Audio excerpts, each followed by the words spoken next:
Итак, тема сегодняшней лекции – типы личности. Это теория Карла Юнга, его учеников, ну и моя теория Валерия Старикова. Итак, первый вопрос. Сущность психологической теории Карла Юнга.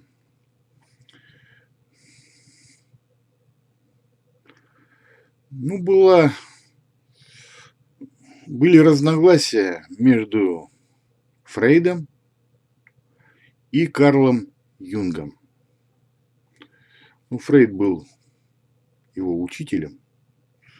Так вот, первое разногласие. Юнг, в отличие от Фрейда, утверждал, что резервуар бессознательного содержит не только сексуальные и агрессивные инстинкты, но также и образы, архетипы, происхождение которых уходит вглубь биологической эволюции. Но он пытался их исследовать, эти образы бессознательного. Второе разногласие. Либидо – это не только сексуальная и агрессивная энергия, но и жизненная творческая сила, проявляющаяся, например, в религии или в стремлении к власти.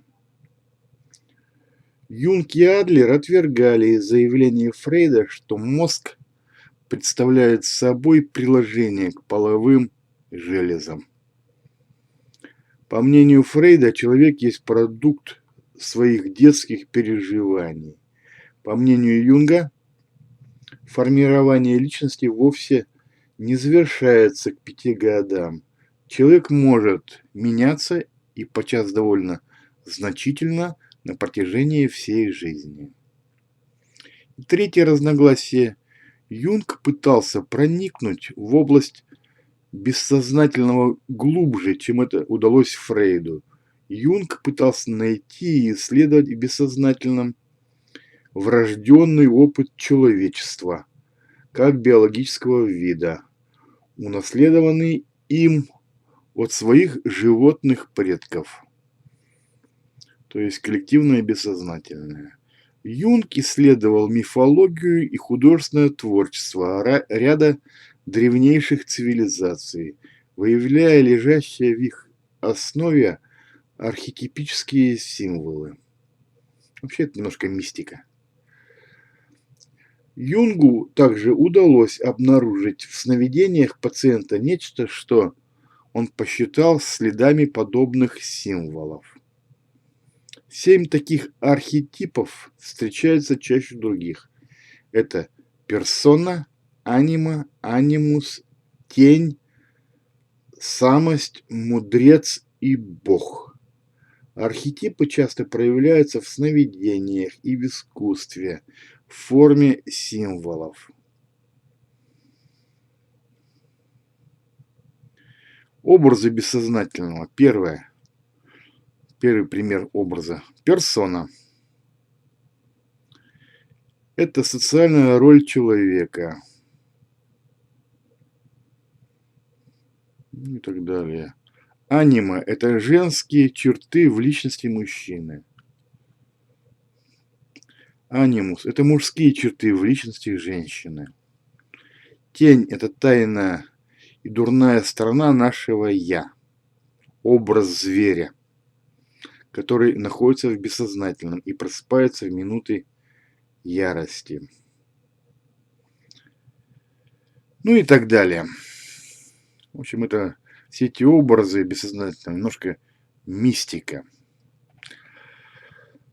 Итак, перейдем ко второму вопросу. Юнг о типах личности. Итак, Юнг выделил 8 типов личности на основе 2 установок – экстраверсии и интроверсии, и 4 функций или видов ориентации – мышления, чувства, ощущения и интуиции. Итак, первый тип – экстравертный мыслительный тип. Второй – экстравертный чувствующий тип. Третий – экстравертный ощущающий тип. Четвертый – экстравертный интуитивный тип. Пятый – интровертный мыслительный тип. Шестой – интровертный чувствующий тип. Седьмой – интровертный ощущающий тип. И восьмой – интровертный интуитивный тип. Интроверсия и экстраверсия являются двумя противоположными способами адаптации людей к воздействию окружающего мира. Интроверт – это человек, интерес которого направлен в себя. Интроверт руководствуется в своем поведении внутренними принципами. Такой человек бывает застенчив, стремится к уединению, склонен к обороне, консерватизму, предпочитает привычную домашнюю обстановку, дружит с небольшим числом близких друзей, предпочитает перед началом действия все тщательно рассчитать. Его противоположность – экстраверт. Это человек, интерес которого направлен вовне. Он руководствуется внешними обстоятельствами и общественным мнением. Экстраверт бывает очень общительным, стремится быть в компании, склонен к рискованным поступкам, к внезапному нападению, как истинный искатель приключений, к реформам и нововведениям, к путешествиям, необдуманным поступкам, к знакомству с новыми людьми. Экстраверт считает интроверта скучным, предсказуемым, упрямым, отсталым и косным, который портит удовольствие другим. Интроверт считает экстраверта капризным, ненадежным, лживым, поверхностным и бездельником. По моему мнению, не существует плохих типов личности. То есть не существует плохих интровертов или экстравертов. Каждый из них имеет плохие и хорошие черты. Каждый из них стремится жить и выживать так, как он умеет.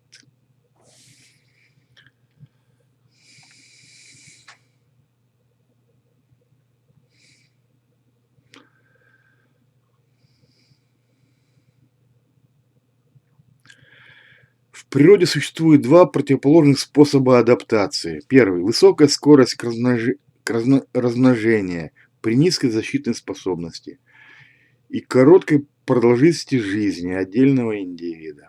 И второй способ адаптации – многообразные средства самосохранения при низкой плодовитости. Сходным образом, специфическая природа экстраверта побуждает его растрачиваться, размножать себя любым способом и внедряться во все, что в то время как тенденция интроверта оборонять себя от любых внешних опасностей. Функция мышления противоположна функции чувства. То есть вот вам противоположные типы личности. Функция мышления противоположна функции чувства. Функция ощущения противоположна функции интуиции. Человек получает свой тип личности по наследству от родителей и не способен его сменить в течение жизни. Вот я тоже взял эту идею у Юнга. То есть каждый человек получает свой тип личности от родителей, но человек способен развивать свои вспомогательные функции. Иногда жизнь заставляет человека сменить свою установку или функцию на противоположную. Но это чревато для него психическим расстройством. Вполне возможно, что прототипом экстравертного мыслительного типа, который производит впечатление холодного и догматического человека, был Фрейд для Юнга.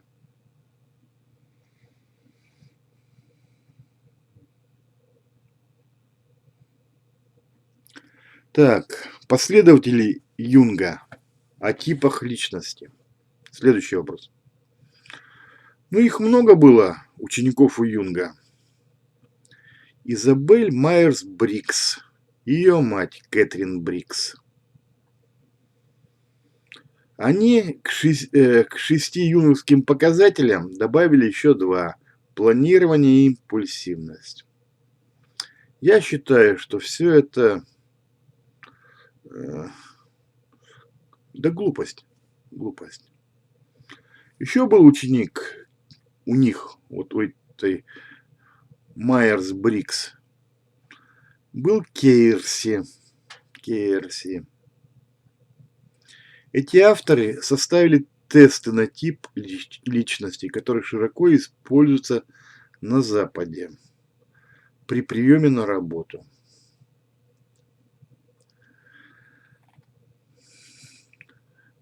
Ну, теперь мое мнение об учениках. Типология Брикс, Майерс, Кейрси и еще такая была ученица Аугустина Вичуте, она свою науку назвала соционика. Это бред и псевдонаука. Моя типология лучше, чем типологии этих учеников. Если ваши деньги потрачены для использования их типологии для профессиональной ориентации, то есть для подбора персонала, то эти деньги потрачены впустую. Преимущество моей типологии состоит в том, что в моей типологии существует визуальный тест на тип личности. А у них этого теста визуального не существует. Визуальный тест, мой визуальный тест, дает результаты о типе личности респондента с большой степенью надежности и точности. Я полагаю, что визуальный тест дает более надежные результаты, чем даже мой словесный тест.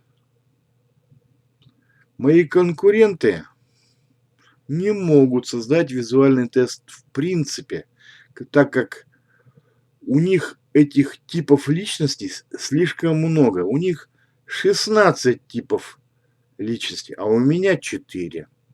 Вот я и могу сделать визуальный тест. А они не могут.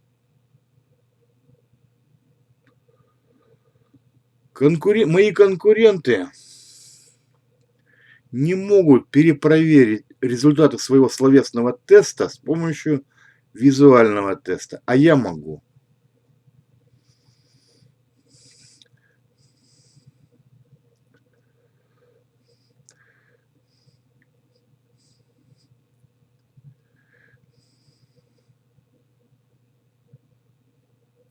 Я могу увидеть, когда мой респондент сознательно врет на словесном тесте или не понимает вопросов теста, потому что выражение лица, то есть опознавательные знаки типов личности на лице, они никогда не врут. У каждого человека на лбу написан его тип личности, и надо просто уметь видеть это клеймо. Я могу научить других этому искусству, как видеть тип личности на лбу респондента. Нет ничего сложного.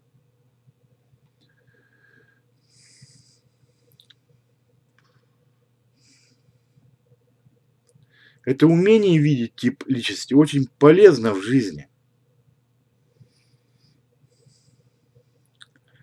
Так, следующий вопрос. Моя точка зрения на типы личности. Я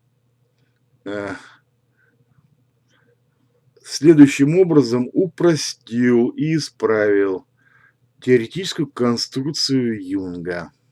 То есть у него было 8 типов, а у меня 4.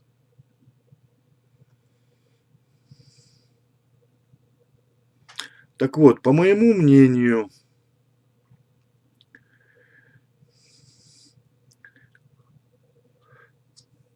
Теоретик, он всегда интроверт, а спикер всегда яркий экстраверт.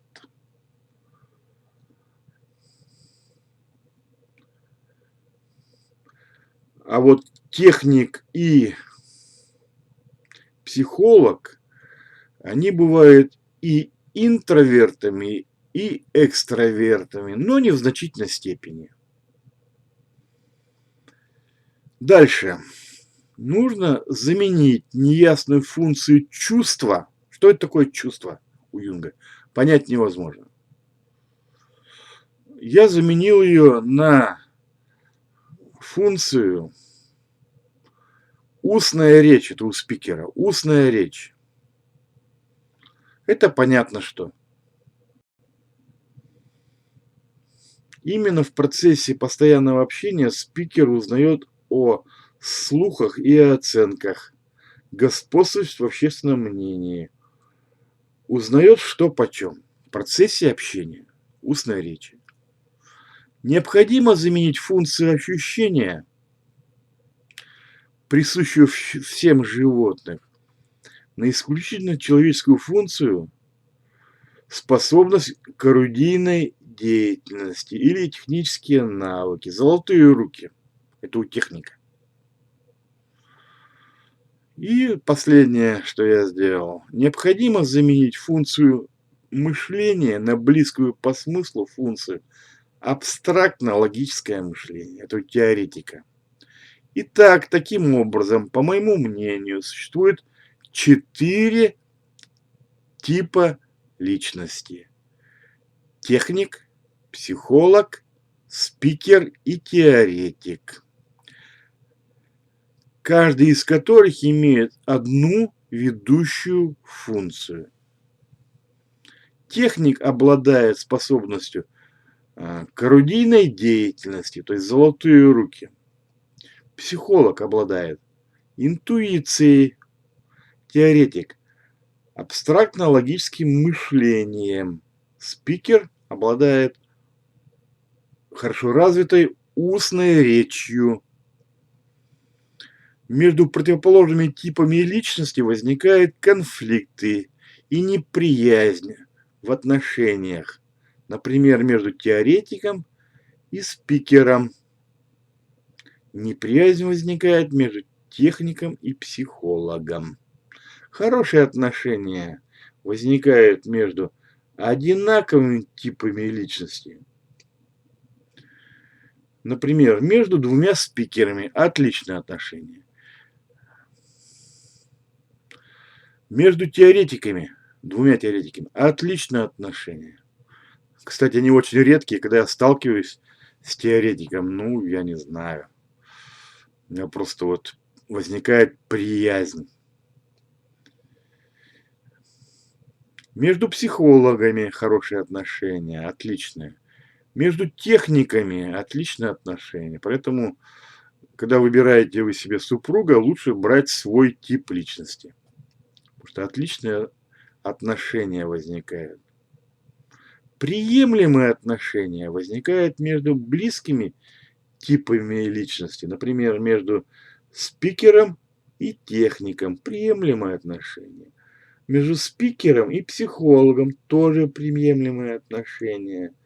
Между теоретиком и техником тоже приемлемые отношения. Между теоретиком и психологом приемлемые отношения. Свой тип личности человек получает от рождения, по наследству от родителей. То есть, если твой папа или мама были техником, ты тоже будешь техником. И человек не способен изменить свой тип личности в течение жизни. Человек способен развивать свою ведущую функцию и вспомогательные функции. Но он не способен развивать противоположную функцию.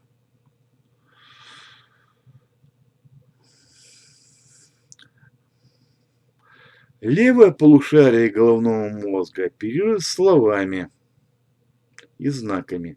Правое полушарие оперирует образами и продуцирует сновидения. Таким образом, у теоретика, спикера и техника развито преимущественно левое полушарие головного мозга, а у психолога правое полушарие, образы. Каждый тип личности имеет опознавательные знаки на лице в форме разной степени проявления эмоций, разной степени развития устной речи. Все это видно. В поведении человека в разной степени проявляются такие привычки, способность к абстрактно-логическому мышлению, к терпению, старанию и аккуратности.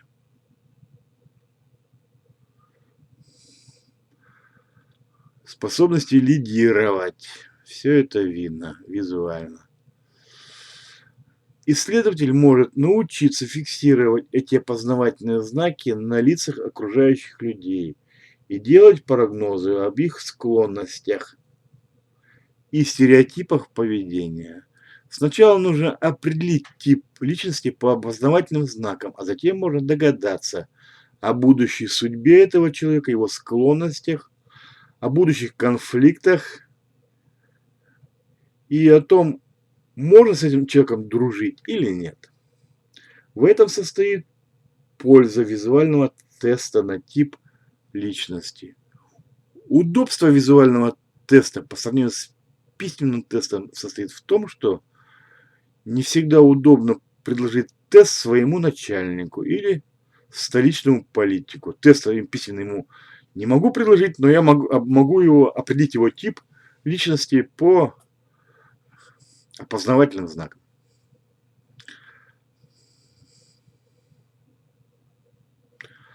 В процессе произведения исследований исследователь получает возможность проводить невключенное наблюдение, например, в суде или в службе занятости. Вот я так провел исследование в центре занятости. То есть я сидел в уголке на приеме и определял тип личности посетителей и слушал, какие проблемы испытывали при поисках работы. Я не отвлекал судью или чиновника службы занятости от выполнения своих прямых обязанностей. Обучение и использование визуального теста должно помочь школьнику в решении проблем своей самостоятельной жизни.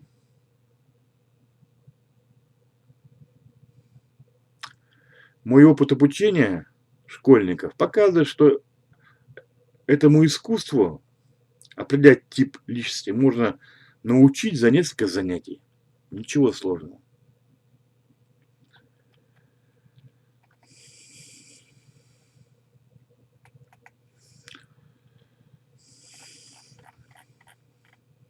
Ну, давайте разберем визуальный тест. Визуальный тест. Что я могу видеть?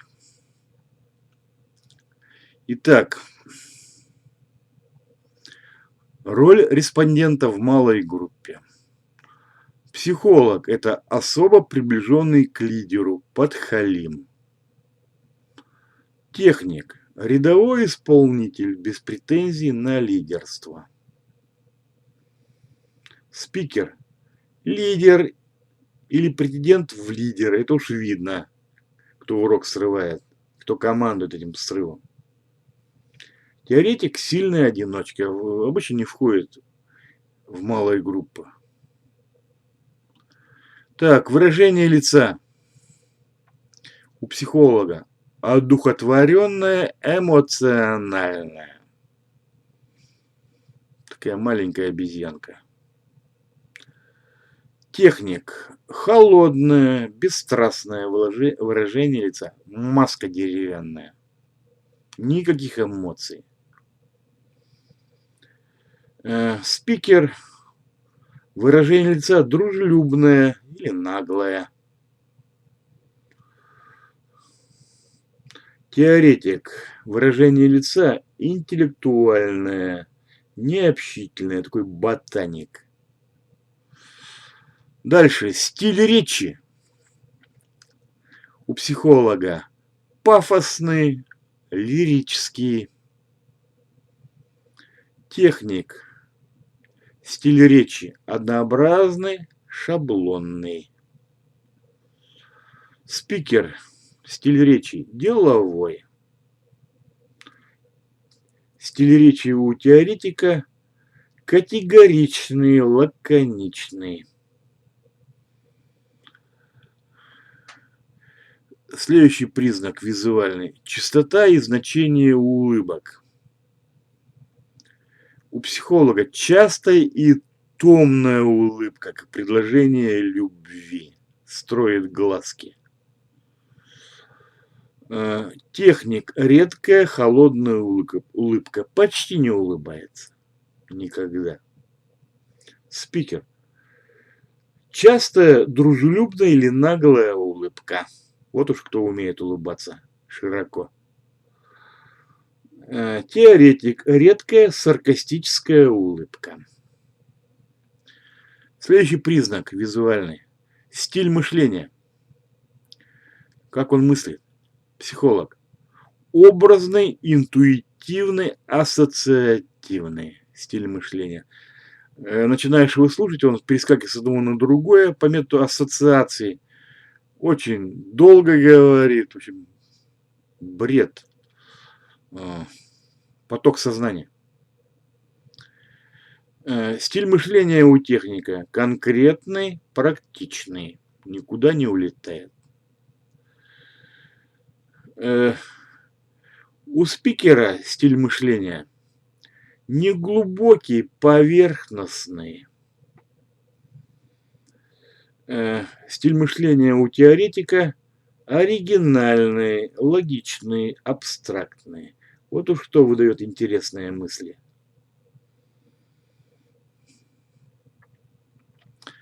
Следующий признак визуальный. Вектор интересов.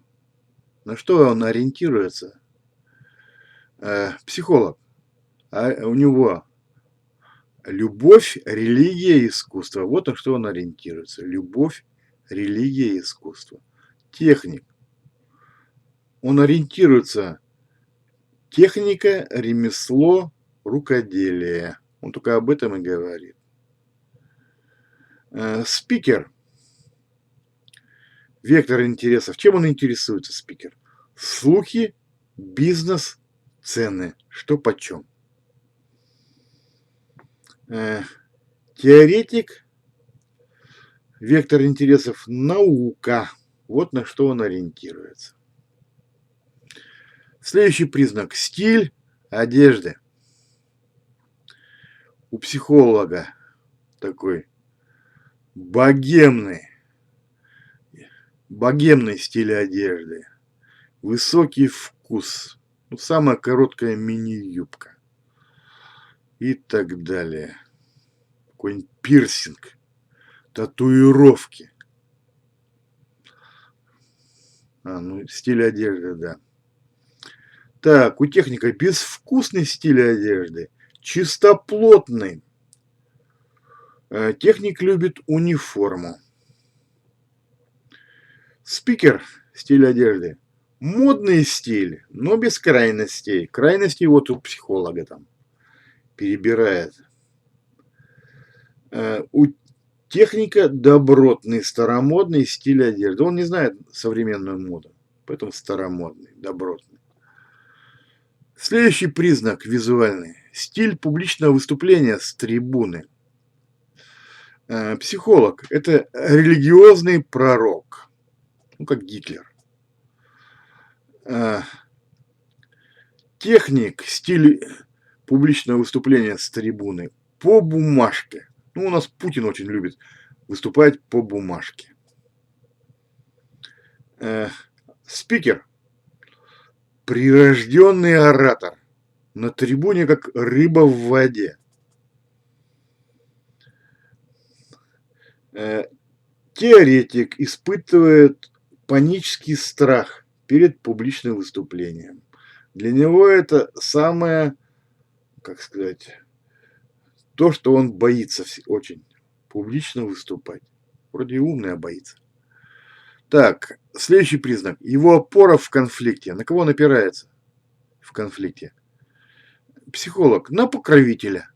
На покровителя. Техник опирается на лидера.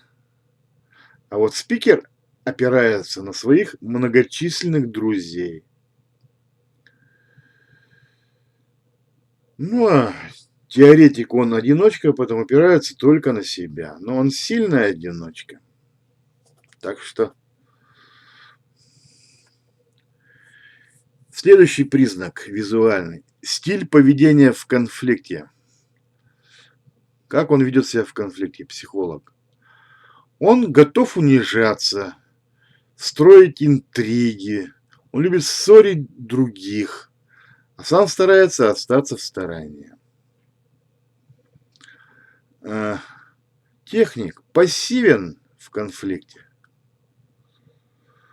Спикер – зачинщик и организатор конфликта. И теоретик – стойкость и несгибаемый характер в ходе конфликта. Следующий признак визуальный – позиция в общении. Ну, у психолога позиция снизу. У техника исполнительность, подчинение без унижения. Спикер. Позиция сверху. Большие амбиции. У теоретика отстраненная позиция. Последний визуальный признак – его негативное или ироническое прозвище. У психолога поэт, пророк, прилипало. Вот его прозвище. У техника тупой, зубрила. У спикера лгун, хвостун и хохотун, как Высоцкий. Наглец, ловкач. Вот прозвище спикера. Ну, теоретик, рассеянный профессор, ботаник, единоличник. Так, следующий. Словесный тест на тип личности.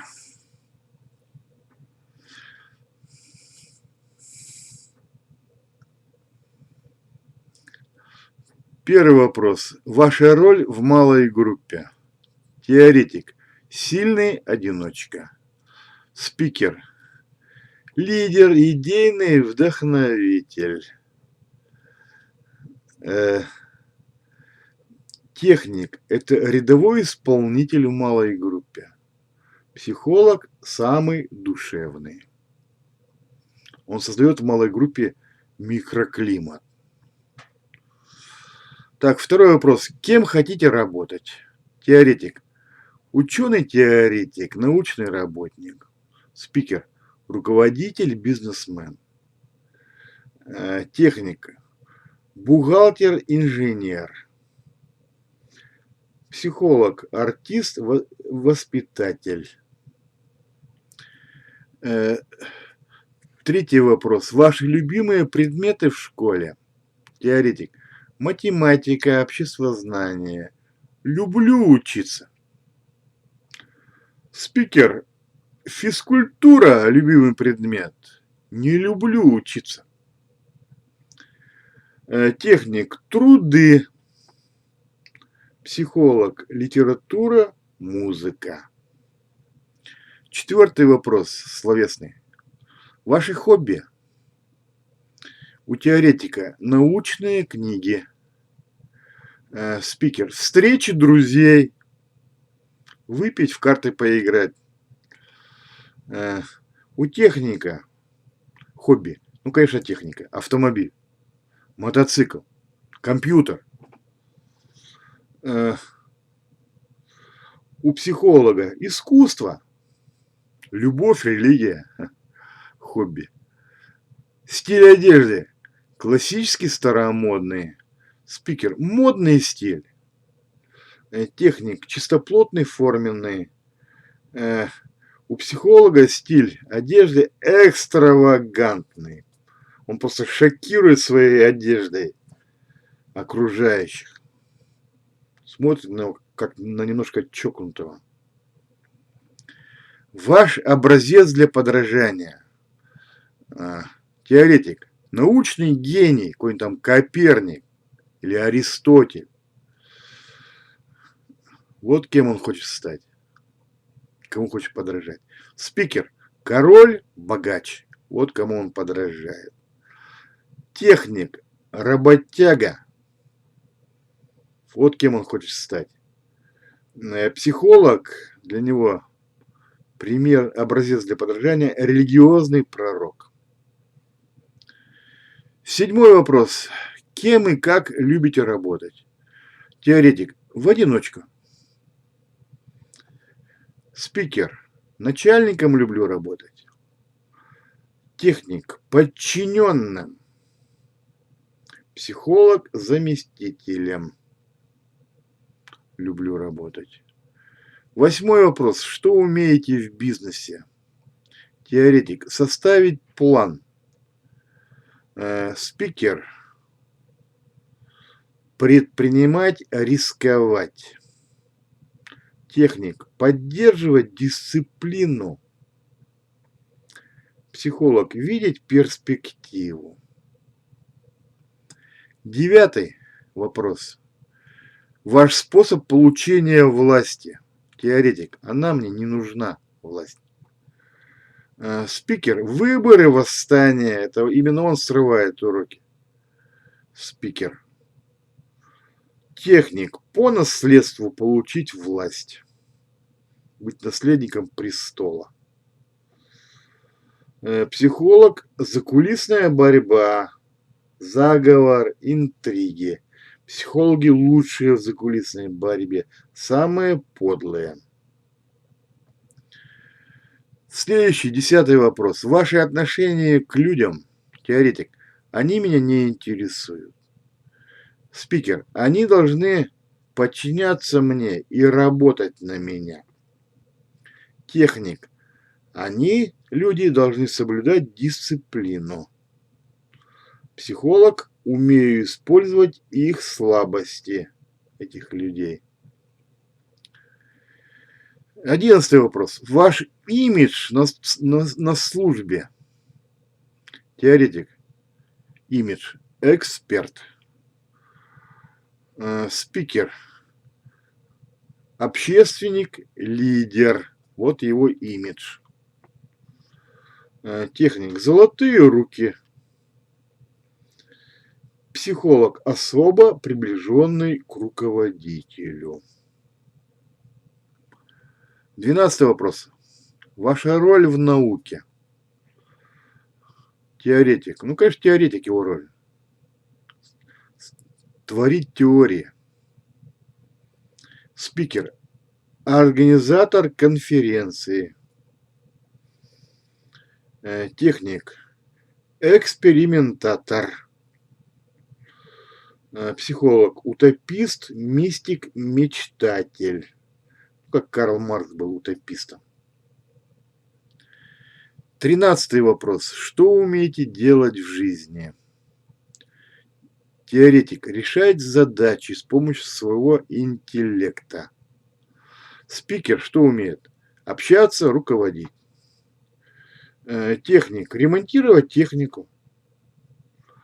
Психолог. Мечтать, любить. Вот что он только и умеет. А работать не умеет. Только мечтать и любить. 14-й вопрос. Ваша любимая игра или вид спорта? Теоретик. Шахматы, конечно. Спикер. Азартные игры, карты. Командные виды спорта. Баскетбол, волейбол, где можно пообщаться. Техник. Технические виды спорта. Какой-нибудь там картинг, автомобильный спорт и так далее. Психолог. Фигурное катание, художественная гимнастика. 15 вопрос. Ваше преимущество над другими. Теоретик. Расчетливость. Спикер. У меня много друзей. Вот его преимущество. Техник. Практичность. Психологность. Хитрость. Вот его преимущество. 16 вопрос. Чем вы умеете манипулировать? Теоретик. Теориями и аргументами. Спикер. Людьми умею манипулировать. Техник. Техника умею манипулировать. Ну и психолог. Умею манипулировать художественными образами. 18 вопрос. Ваш смысл жизни. Для чего живем? Теоретик. Научные истины. Вот для чего живет теоретик. Спикер. Власть и деньги. Вот для чего стоит жить. Техник. Мой долг.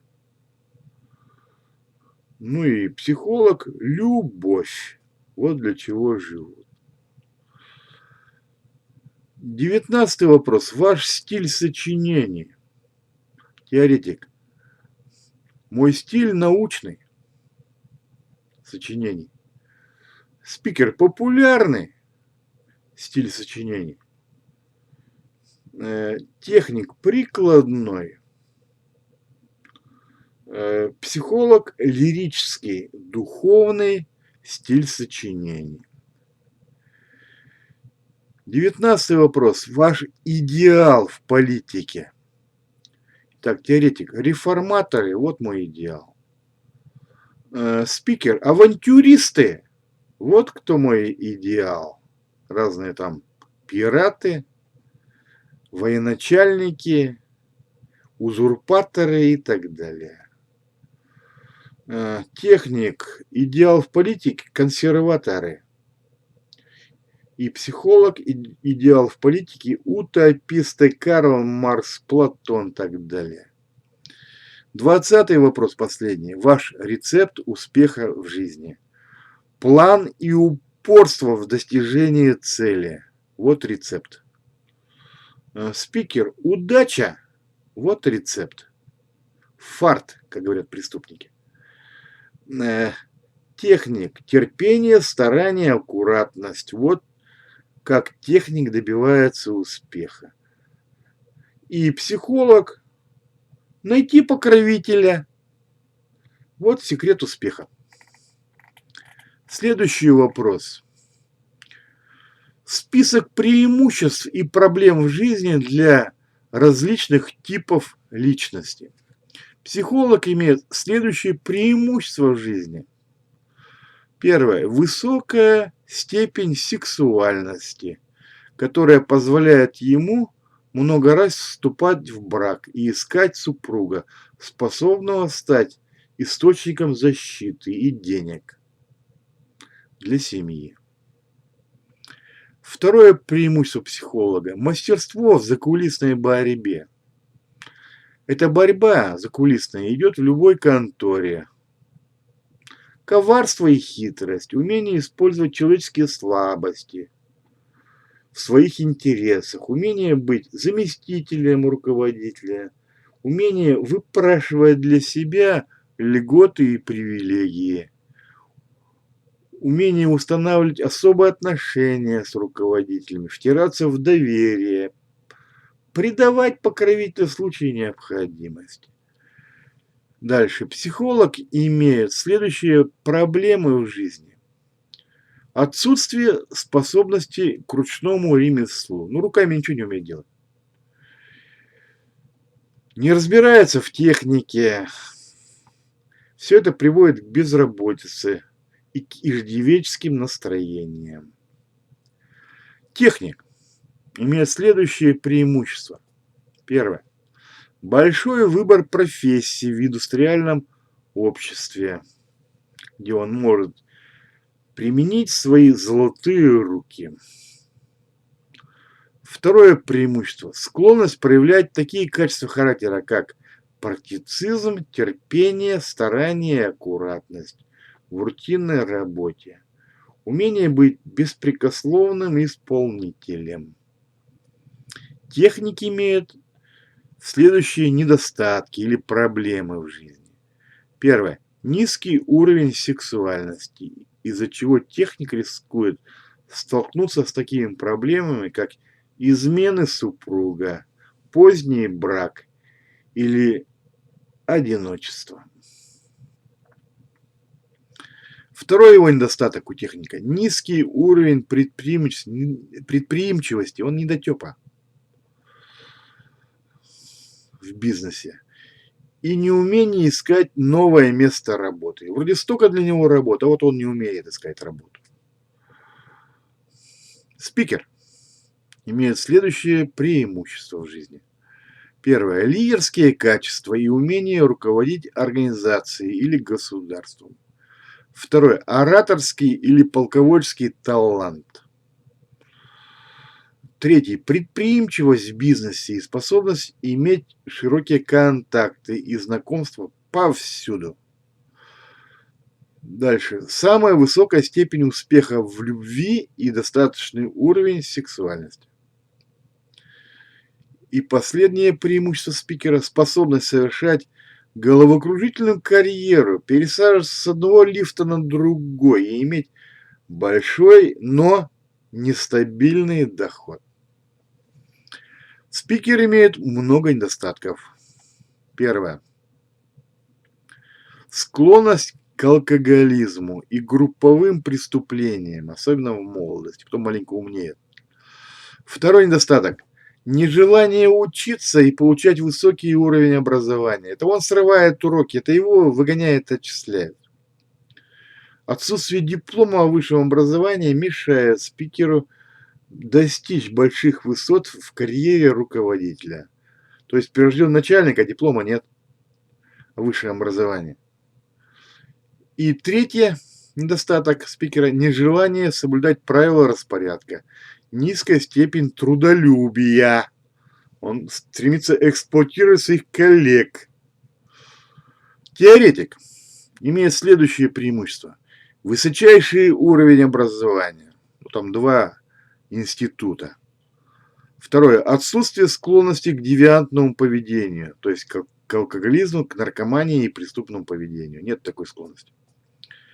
Третье. Расчетливость и наличие долгосрочного плана на всю жизнь. Четвертое. Самая высокая степень развития интеллекта. Самый умный. Умный, а не начальник. Так, теоретик имеет следующие проблемы в жизни. Это неумение руководить людьми, потому что он одиночка. Второе. Отсутствие предприимчивости и склонности заниматься бизнесом. То есть из него бизнесмен не получится. Третье. Трудности в общении в детском возрасте из-за крайней степени интроверсии, которая характерна для теоретика. Следующий недостаток. Многочисленные конфликты со спикерами в условиях громадного численного превосходства спикеров над теоретиками. Спикеров 46% в популяции, а теоретиков 1%. Вот попробуй, поборись. Условия постоянного давления со стороны спикеров воспитывают сильный характер и заставляют теоретика быть сильным одиночкой. И последний недостаток. Теоретики имеют самый высокий, вернее, самый низкий уровень дисциплины в процессе преподавания в средней школе. Самую низкую степень успеха в любви. Теоретик испытывает панический страх в процессе публичного выступления. По моему мнению, все 4 типа личности равноценны. Просто типы личности отличаются друг от друга по своим способностям, но каждый из типов личности способен найти свою социальную нишу в обществе. Не существует плохих типов личностей. Каждый тип личности имеет свои недостатки и преимущества по сравнению с другими типами личности.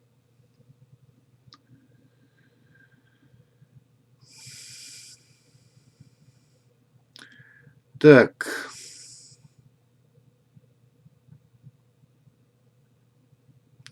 Например, психолог непригоден для работы в промышленности и для занятия ручным ремеслом. Психолог малопригоден для службы в армии, для занятия бизнесом и руководящей работы. Но психолог-женщина имеет самый высокий уровень развития сексуальных инстинктов. Психолог имеет самый высокий успех в закулисной борьбе и при использовании 3 второстепенных в современном обществе лифтов вертикальной мобильности. То есть для психолога остаются семейные, религиозные и художественные лифты. Некоторые преподаватели-спикеры очень обижаются на меня за то, что я говорю, что спикеры являются полностью непригодными для использования научного лифта. То есть из спикера ученый не выйдет. Потому что эти преподаватели имеют научную степень, там, они получают эту научную степень по знакомству, без особых научных заслуг. Научный лифт могут использовать только теоретики и техники. Только теоретики способны сформулировать оригинальные идеи и теории, даже вопреки авторитету Библии и общественному мнению. Так сделали такие теоретики, как Чарльз Дарвин и Николай Коперник. Только теоретики способны стать генераторами идей и научными гениями, а техники лучше других могут проверять эти теории в экспериментальных исследованиях. Таким образом, теоретик может использовать только один научный лифт. А вот спикер может использовать 4 самых важных в обществе лифта. Это политика, армия, бизнес и пресса. Здесь спикеры самые лучшие. Кроме того, спикеры пытаются использовать и другие лифты, но эти их усилия часто оказываются тщетными. Ну, идут там вторым сортом. Тоже неплохо. А вот в науке спикер совершенно не способен к созданию оригинальных идей и теорий. Поэтому спикер склонен к плагиату, списывать идеи, имеет низкий теоретический уровень. Спикер просто опасается высказывать оригинальные идеи. Но развивать науку без выдвижения оригинальных гипотез не представляется возможным. Если ты не умеешь этого делать, ты не ученый. Все идеи спикера являются чужими, а теоретик создает идеи только собственными силами или черпает их из научной литературы. Основная причина этого явления состоит в том, что спикер является ярким экстравертом, а теоретик ярким интровертом.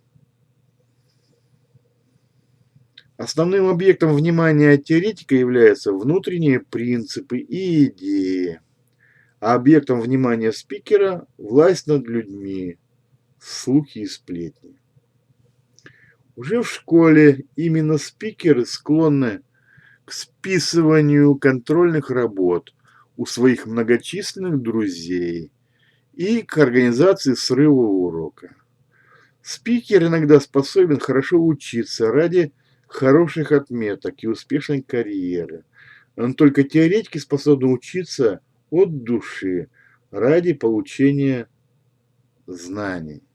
При этом теоретик старается хорошо учиться только по отдельным предметам, которые вызвали его научный интерес. В науке спикер лучше других типов личности способен к организации научных конференций, к руководству научными организациями и образовательными учреждениями. То есть быть директором школы. Так как спикер имеет много приятелей в научной сфере, поэтому он может их собрать на конференцию. Спикер умеет найти спонсоров и имеет самые высокие лидерские качества. Спикер способен к популяризации чужих научных идей, к занятию описательными науками, которые не предполагают глубоких научных обобщений. То есть он может заниматься краеведением, историей, географией. Мне неизвестен ни один великий ученый-спикер. А впрочем, в качестве примера спикеров в науке можно указать на Фридриха Энгельса и Владимира Ленина. Вот были спикеры, которые принесли отрицательный вклад в общественные науки. Они проповедовали ложные коммунистические идеи. Фридрих Энгельс не сумел окончить даже гимназию. Занимался бизнесом, стал спонсором для семьи Карла Маркса. Организовал издание произведений Карла Маркса и стал организатором политического союза коммунистов, организатором первого интернационала. Владимир Ленин был исключен из Казанского университета за организацию беспорядков. Окончил юридический факультет экстерном, то есть заочно. Организовал политическую партию, захват власти в России, стал тираном и использовал философию для оправдания этих неблаговидных целей. Психологи являются в общественных науках утопистами и сказочниками, сторонниками богословия и мистики, как Платон, Плотин, Августин, Фома Аквинский, Жан-Жак Руссо, Фридрих Ницше и Карл Маркс. Психологи обладают излишней оригинальностью идей, которые по этой причине превращаются в сказку, в религию, в художественный вымысел или в утопию. Техники обладают шаблонным мышлением в общественных науках, и там они являются прирожденными консерваторами и ретроградами. Например, некоторые из них до сих пор считают, что Карл Маркс – это гений всех времен и народов. Вот Захаров Юрий Романович был таким.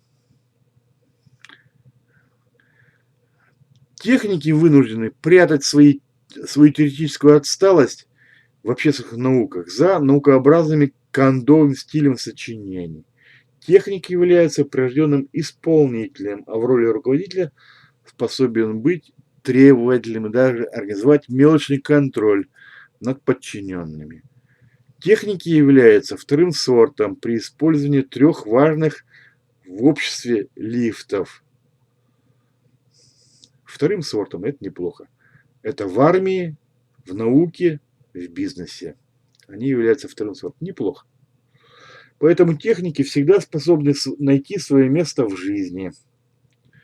Техники являются непревзойденными мастерами при ремонте и использовании технических устройств. Если доля спикеров становится слишком высокой, то такую страну становится невозможно завоевать. Но я говорю про Россию. Их тут 46%. Вот попробуй ее завоюй. Но в истории такой страны появляется слишком много периодов междоусобных и гражданских войн, переворотов и смут.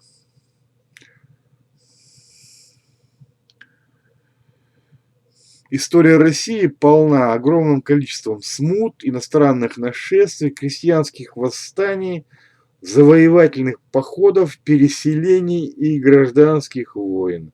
В России никогда не жилось спокойно. Ключевский даже называл русских наций переселенцев. Только спикеры могли выполнить эти задачи и породить эти проблемы. Высокая доля спикеров среди русского населения нашла проявление в русском национальном характере в форме воинственности, бесшабашности, молодецкой удали и в увлечении пьянством, в недостаточной степени трудолюбия и аккуратности. Географическое положение России является неудобным. Россия располагалась на дороге между Европой и Азией. Россия не имела естественных преград на восточной границе, и Россия была вынуждена завоевать Великую степь. Из Азии в Европу шли страшные волны завоевателей-кочевников. Европейцы стремились расширить свою территорию за счет России. Только спикеры могли выжить в столь неспокойном месте по принципу, выраженном в малоизвестной русской поговорке. Там не отец сказал эту поговорку. Провались земля и небо, мы на кочках проживем. Такое же неудобное географическое положение занимала Византия, которая поэтому была сметена с лица земли турецким нашествием. Там большинство населения были психологи, вот и смели эту Византию. Высокая доля спикеров среди русских, среди немцев, среди американцев и англичан превратила их в отличных солдат. Можно сделать вывод, что каждый тип личности имеет свои преимущества и проблемы в жизни по сравнению с другими типами личности. Каждый тип личности живет так, как умеет, использует свои преимущества и скрывает свои недостатки. Если выразиться короче, то психологи приходят в этот мир, чтобы рожать и воспитывать детей, заниматься искусством и проповедовать религию. Техники приходят в этот мир, чтобы работать на производстве, заниматься ручным ремеслом и другими видами рутинной работы. Спикеры приходят в этот мир, чтобы править и руководить другими типами личности, воевать, торговать и заниматься бизнесом. Теоретики приходят в этот мир, чтобы учить, изобретать и заниматься научными исследованиями.